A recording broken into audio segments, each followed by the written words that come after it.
नहीं sorry, law of demand नहीं, elasticity of demand. ठीक है, तो अभी हम लोग यूनिट 2 कर रहे हैं। यूनिट 1 की सारी चैप्टर्स हम लोग ने कर लिए, जिसमें बेसिक हमारा माइक्रो इकोनॉमिक्स था, एकदम बेसिक में कि इकोनॉमिक्स क्या है, माइक्रो इकोनॉमिक्स क्या है, मैक्रो इकोनॉमिक्स क्या है, कितने पार्ट में डिवाइड किया गया। यूनिट 1 हम लोग ने कम्प्लीटली कर लिया। Opportunity cost, production possibility curve, ठीक है, अपॉर्चुनिटी सेट, ये सब हो गया हमारा। अब हम लोग यूनिट 2 में करेंगे। तो यहाँ पे मेन इकोनॉमिक्स के जो टर्म्स अब आने लगेंगे, जैसे कि डिमांड, सप्लाई। अभी हम लोग ने डिमांड स्टार्ट किया, जहाँ पे हम लोग ने डिमांड, लॉ ऑफ डिमांड, ठीक है, और movement along with demand curve और शिफ्ट इन डिमांड कर्व, ये सब कर लिया। ठीक है, तो अभी हम लोग कर रहे हैं इलास्टिसिटी ऑफ डिमांड। ठीक है, तो अब इससे आपको ये क्लियर हो जाएगा कि लॉ ऑफ डिमांड और इलास्टिसिटी ऑफ डिमांड में क्या अंतर है, क्या डिफरेंस है। ठीक है, तो यहाँ पे अभी लोग इलास्टिसिटी ऑफ डिमांड कर रहे हैं, और आप बिल्कुल कंफ्यूज मत होइएगा कि अभी मैं क्या पढ़ा रही हूँ, किसको पढ़ा रही हूँ। मैं थोड़ा क्लियर कर देती हूँ। देखिए, बीए जो भी इकोनॉमिक्स ऑनर्स के स्टूडेंट हैं, जिनका भी सेमेस्टर 1, ठीक है, सेमेस्टर 1 का CC1 हम लोग कर रहे हैं, इंट्रोडक्टरी माइक्रो इकोनॉमिक्स।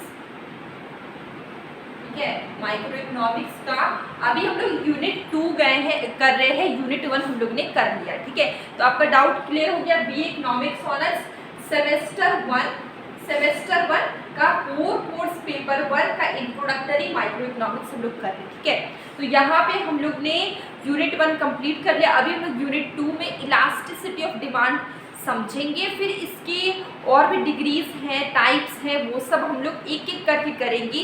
मैं लोड ज़्यादा नहीं दूंगी, एकदम धीरे धीरे समझाऊंगी, ताकि जो नए स्टूडेंट हैं, जिन्होंने कभी भी पहले इकोनॉमिक्स नहीं पढ़ा है, उनको भी कोई दिक्कत ना आए, वो भी इजीली समझ जाए। इसलिए हम लोग थोड़ा थोड़ा हर दिन पढ़ेंगे, एक भी दिन मिस नहीं होगा, डेली करेंगे, पर थोड़ा थोड़ा करेंगे, जिससे कि आप उसको रिवाइज करें, प्रैक्टिस करें, उसको सीख ले, समझ ले। ठीक है, तो देखिए, इसके पहले हम लोग ने लॉ ऑफ डिमांड देखा, लेकिन अभी हम लोग इलास्टिसिटी ऑफ डिमांड देखेंगे। ठीक है, तो लॉ ऑफ डिमांड में क्या पढ़े, इलास्टिसिटी ऑफ डिमांड में क्या करें, आप डिफरेंस कर पाएंगे। देखिए, अगर हम बात करें इलास्टिसिटी ऑफ डिमांड की, तो यहाँ पे देखिए, हम लोग ने लॉ ऑफ डिमांड में क्या देखा था। लॉ ऑफ डिमांड में हम लोग ने देखा था कि higher the price lower the demand. ठीक है, ये देखा था, या फिर lower the price higher the demand. तो हम लोग ने देखा कि नेगेटिव रिलेशन होता है प्राइस और क्वांटिटी डिमांड के बीच में, कहाँ पे, लॉ ऑफ डिमांड में। लेकिन देखिए,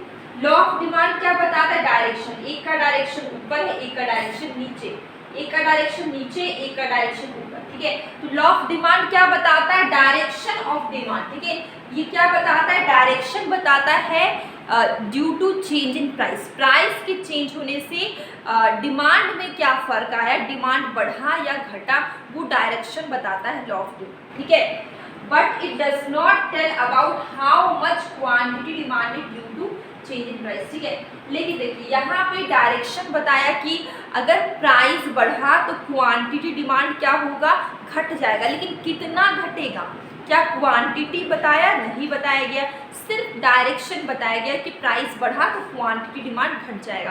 तो ये क्या है, सिर्फ डायरेक्शन बताया गया है, यहाँ पे क्वांटिटी नहीं बताया गया है।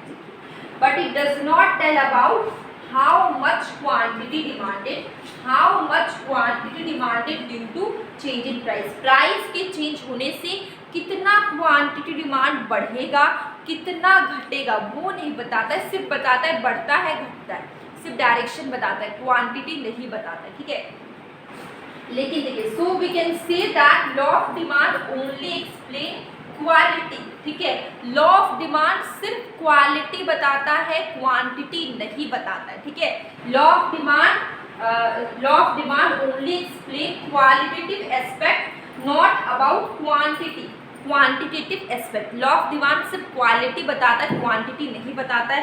लेकिन अगर हम बात करें इलास्टिसिटी ऑफ डिमांड, ठीक है, अगर हम बात करें इलास्टिसिटी ऑफ डिमांड की, qualitative aspect and quantity aspect, ये दोनों चीज़ बताता है, क्वालिटी भी बताता है, क्वांटिटी भी बताता है। अगर हम बात करें इलास्टिसिटी ऑफ डिमांड की, तो ये क्या बताता है, क्वालिटी भी और क्वांटिटी, ठीक है, बोथ आर कंसीडर।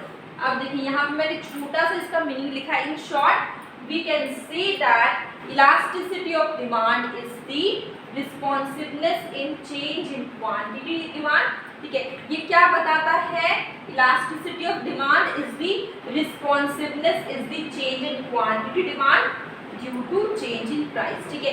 प्राइस के चेंज होने से कितना क्वांटिटी डिमांड में चेंज आएगा ये बताता है इलास्टिसिटी ऑफ डिमांड, ठीक है। इसका फॉर्मूला मैंने छोटा सा लिखा हुआ है यहाँ पे, ये बहुत इंपॉर्टेंट है। इलास्टिसिटी ऑफ डिमांड को हम लोग लिखते हैं ईडी, और देखिए इसका छोटा सा फॉर्मूला क्या है, नेगेटिव का साइन होगा यहाँ पे, percentage change in quantity demand, ये क्यूडी क्या है, quantity demand, percentage change in price, यहाँ देखिए डिवाइड का साइन है, परसेंटेज चेंज इन प्राइस, ठीक है। ये क्या है आपका इलास्टिसिटी ऑफ डिमांड, ठीक है। 1 मार्क्स में इसका फॉर्मूला भी आ सकता है, इंपॉर्टेंट है, और अब भी जो भी न्यूमेरिकल क्वेश्चन होंगे उसमें ये फॉर्मूला इंपॉर्टेंट होगा, इसको ज़रूर याद रखिए। आपको इलास्टिसिटी ऑफ डिमांड क्या बताता है, थोड़ा सा मैं एक बार छोटा सा मैं बता देती हूँ। इलास्टिसिटी ऑफ डिमांड में क्वालिटी और क्वांटिटी दोनों एस्पेक्ट बताए जाते हैं। यहाँ पे सिर्फ डायरेक्शन नहीं बताया जाता, यहाँ पे हाउ मच क्वांटिटी मतलब कितने क्वांटिटी में चेंज आ रहा है, ठीक है। प्राइस के चेंज होने से कितने क्वांटिटी डिमांड में चेंज आ रहा है वो भी बताया जाता है। लेकिन अगर हम बात करें लॉ ऑफ डिमांड में, यहाँ पर सिर्फ डायरेक्शन बताया जाता है, मतलब सिर्फ क्वालिटी की बात होती है, क्वांटिटी की नहीं होती है, ठीक है। आपको ये वाला टॉपिक थोड़ा सा इलास्टिसिटी ऑफ डिमांड थोड़ा क्लियर हो गया होगा। अभी इसके बहुत सारे टाइप्स से और आगे चैप्टर और भी बड़ा होगा, तो हम लोग धीरे धीरे बताएंगे। अगर हम एक ही दिन में बताएंगे तो आपको थोड़ा सा लगेगा कि बहुत टफ है, ऐसा कुछ नहीं, बहुत सिंपल है। हम लोग थोड़ा थोड़ा करेंगे। अभी हम लोग इलास्टिसिटी ऑफ डिमांड करें, कल हम लोग इसके टाइप्स करेंगे, ठीक है।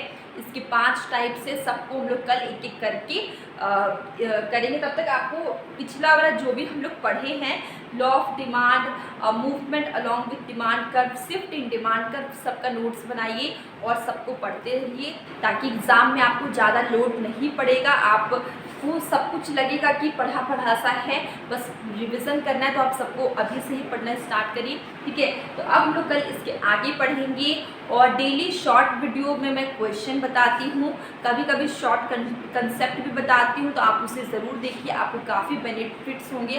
अब हम मिलेंगे कल एक न्यू वीडियो।